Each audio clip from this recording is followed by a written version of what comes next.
Hey Money Magnets, welcome to our final episode of 2024. It's that special time of the year. We're in that quiet space between Christmas and New Year's when everything feels just a little bit slower, more relaxed, and we kind of forget which day it is. Today, we're doing things a little bit differently. Instead of our usual focus on financial planning or budgeting, we're diving into something just as important: reflection, setting intentions, and starting the new year with a clear, positive mindset. Yes, my favorite topic. This period is perfect for taking stock, finding balance, and planning your path forward. It's been a year full of goals, challenges, and growth. So why not wrap it up by giving yourself the gift of reflection? It's about making the most of that by centering your mind on your true goals and setting yourself up for an intentional start to the new year. Trust us, when we say that you are lucky to have this much light at the beginning of the year, it is very different in the Northern Hemisphere, when the festive lights comes to an end and you still have months of darkness ahead of you. Very true, and kind of glad we escaped that. Yes. So Money Magnets, grab a notebook or your favorite journal, because we're not just talking. We're working through practical ways to close the year on a high note. Today, we'll take you through moments of mindfulness, reflection, vision boarding, and some introspective questions to help you tap into where you are and where you would like to go. So let's start by talking about disconnecting. For many of us, it's really tough to fully unplug. We're so used to being switched on all the time, checking messages or scrolling through social media. But this time of the year, even for just an hour or two a day, consider putting your phone aside and having no work time. I know it's hard to get rid of that extra limb, but try. Absolutely. Disconnecting can mean rediscovering things we might have forgotten we enjoy. Think about how you'd like to spend a day without screens. It could be something like reading, taking a walk along the beach, or sitting in your garden with a coffee. For me, playing my flute or reading a good book is a way to recharge and actually be in the moment. Within the busyness of the year, we do not often get a chance to take a time out for ourselves. We are so often in the midst of being needed, may it be our partner, children, or work. But we need time to process where we are at and what we want from life. We are not machines. So really try to make space for that. Next up, reflections. December is such a wonderful time to look back and appreciate all that has happened, both the highs and the lows. To make this really meaningful, we've prepared some key questions to help you delve deep. Grab that notebook and let's go through them together. Number 1, what were my biggest wins this year? Number 2, what lessons did I learn from challenges or setbacks? And last but not least, what am I most grateful for? Don't worry, we shall pave the way and start answering first. Alright, my biggest win is an easy one this year. I have paid off my house and I'm officially debt-free and a homeowner. I wanted to pay off the 20-year loan much sooner, but 8 years is not shabby at all. Alex, how about you? Wow, that is fantastic. To be perfectly honest, for me, this year has been a blur. It has been a very busy year, and I tend to just roll with the work, meaning I don't always take all the breaks that I should take. But this year, I stuck to my decision from last year that I wanted to go to a bunch of festivals, and I did. I had to turn down quite a bit of work for that, but Africa Burn and all the getaways with friends have been really worth it. Also, I was able to nearly double the amount that I'm saving every month in the last 5 months or so. So, season has been very good to me. Oh, that's amazing news. All right, next question. What lessons did I learn from challenges or setbacks? Okay, that is a tough one. Beginning of last year, I had a really difficult time with an important client of mine. Alex, you remember. That client was very demanding and challenging, and I had to really go into a client serving mode and make sure that I did not let it affect me as much anymore. Sorry, Alex. You had to listen to that story more than once. So my biggest learning was to let go and accept that I could not change my client. However, I could change my response, the way I perceived the challenge and how I reacted to it. In short, my emotion. And this is a lesson that I'm sometimes still battling with. Alex, over to you. What did you learn from a setback or a challenge? My biggest challenges have been of a more personal nature this year. My mum lives with me for about half a year, and my partner also moved in a year and a half ago. And it is a lovely flat that we have, but for 3 people, it is a little bit small, especially when 2 of them are very different. My mom is a rather soft-spoken person who loves silence. My partner, on the other hand, is a DJ who has a naturally loud personality. And that is just one of the many differences. We have managed to navigate most issues and made compromises, so at the moment, things are actually quite well. I have certainly improved my boundary setting and communication skills this year, but it's not ideal for anyone involved, and that is why we're now looking for a house of our own. So if anyone out there has a 3-bedroom house with a garden in Plumstead to sell, please contact me. Next up is, what am I most grateful for? There are honestly a lot of things. It's the obvious stuff, like my health and that incredible life I have carved out for myself, for example. But there are 2 things that I'm grateful for the most. My husband had a serious illness and is now on the way to recover. It has been such a battle, and I feel like we finally got a handle on this and he's getting better. This is so exciting. And then my baby sister came to visit. She lives in Germany, so we don't see each other that often. It was just her and myself, and we've created the most spectacular holiday for ourselves.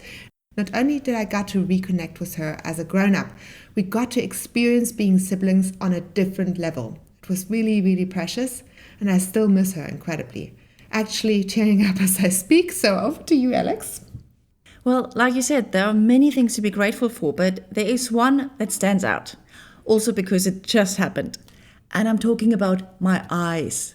I've been wearing glasses since grade 3. I do not remember life without glasses. And I got more and more short-sighted over the years. I had -9. Those wearing glasses will know what that means. And the lucky ones among you who don't, let's just say I wouldn't find a cup in a deep cupboard without sticking my head inside. And I had them lasered about a week ago. It took until now, and I'm in my late 30s, for my eyes to stabilize, for me to be even able to have this operation in the first place. You have no idea how amazing it is to wake up in the morning and to see, just to see. I'm still kind of getting used to seeing my face in the mirror though. That might take some time, I guess. Obviously, I'm also super grateful that I had the money for this operation because they don't come cheap. Wow, that's a big one, and I'm sure that the money is well worth it and well spent. Definitely. As you can see, no pun intended, these questions are all about self-recognition and growth. It's easy to dwell on what didn't go as planned, but writing down all that went right, even small things, is really powerful. And don't forget those challenges. There's usually a silver lining if you look close enough. And if not, it still can be something to work on going forward, or you are still too close to see it. I'd also like to add this following question.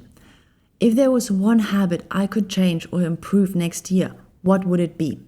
For me, that would be managing my clients' expectations better. Some of my translation clients have this idea that I can just quickly do this translation for them. And if it's just a small translation, I would often, squeeze it in. But I really shouldn't, because it comes at the expense of my own work-life balance. So going forward, there will be longer turnaround times, and if that doesn't work for them, they must find another translator. As simple as that. So this question helps you see where you can evolve without feeling the pressure to overhaul everything. Thank you, Alex. I like that one. Now that you've reflected, let's get into vision boarding. Alex and I are big fans of vision boarding, as this helps to connect to what you really, really want. You can't lie to yourself. You see a picture and your heart can wholeheartedly say yes or no. For people that never have done vision boarding, you basically cut out a whole bunch of pictures that align with your values and goals out of magazines, or print them and glue them on a cardboard as a collage.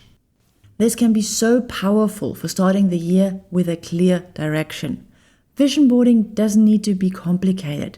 It's about collecting images, quotes, or words that inspire you or reflect your aspirations.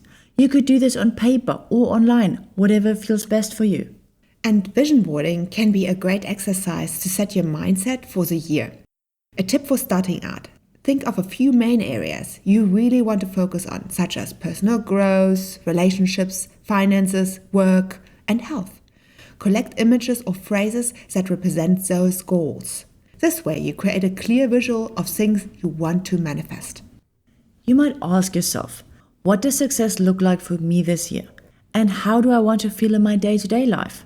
Vision boarding doesn't have to be about grandiose dreams. It could be simple things that bring you joy and peace, like your daily yoga practice or a walk on the beach.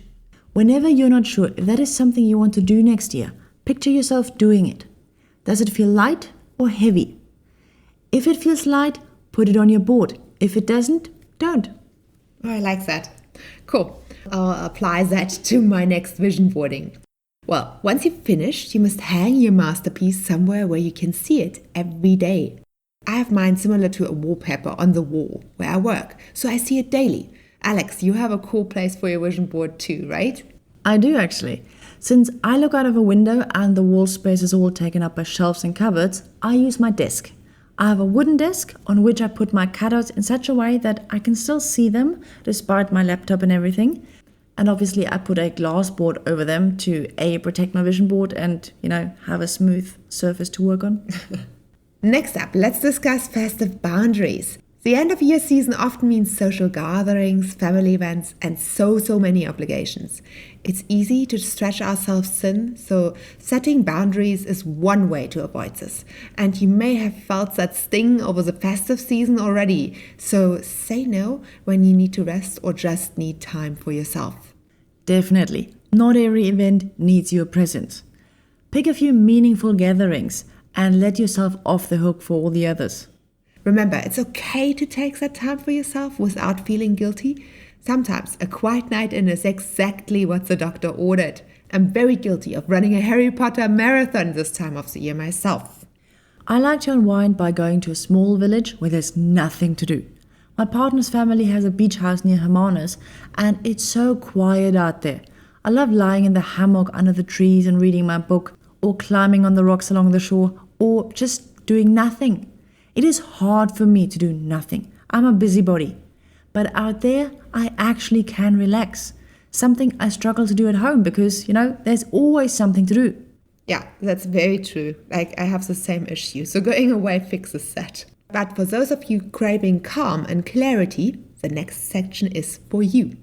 Take a walk in nature if you can. Leave your phone at home and focus on the sights and sounds around you. Whether it's the waves at the beach, the chirping of birds, or an ice-cold dip in the Atlantic Ocean to clear your head. Find your healing mix. Well, for me, it would be more like an ice-cold beer, to be honest.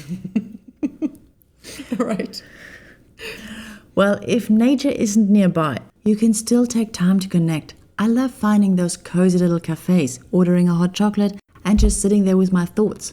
Bring a journal if you like and jot down any reflections. It's amazing how refreshing these small, mindful breaks can be. I have a beautiful calendar that I buy myself every year from Typo. And not only can I write down all my tasks in it, but there is room to journal, give gratitude, reflect on my months, and set goals too. I absolutely love that.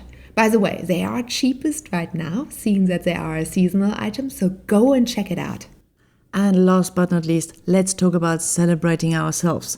With all the focus on what's next, sometimes we forget to enjoy what we've already achieved. But looking back is the only way to truly realize how far we've actually come. So let yourself have that moment. You've worked hard and you deserve to recognize your efforts. You are quite right. You could even plan a mini celebration. We had one for Christmas just now. Treat yourself to your favorite meal. Take a day trip or have a picnic by the beach. And looking ahead, consider setting just 1 or 2 gentle intentions for the new year. It doesn't need to be a huge list of goals. Sometimes a few meaningful intentions make all the difference, although we do love our big goals. So maybe aim for the stars after all. So there you have it, Money Magnets, a guide to ending the year on a high note. December is the perfect time to take a breather, celebrate yourself and set yourself up for a fresh start. We are incredibly grateful for each one of you, our listeners. Your support meant the world to us this year. So take some time to rest,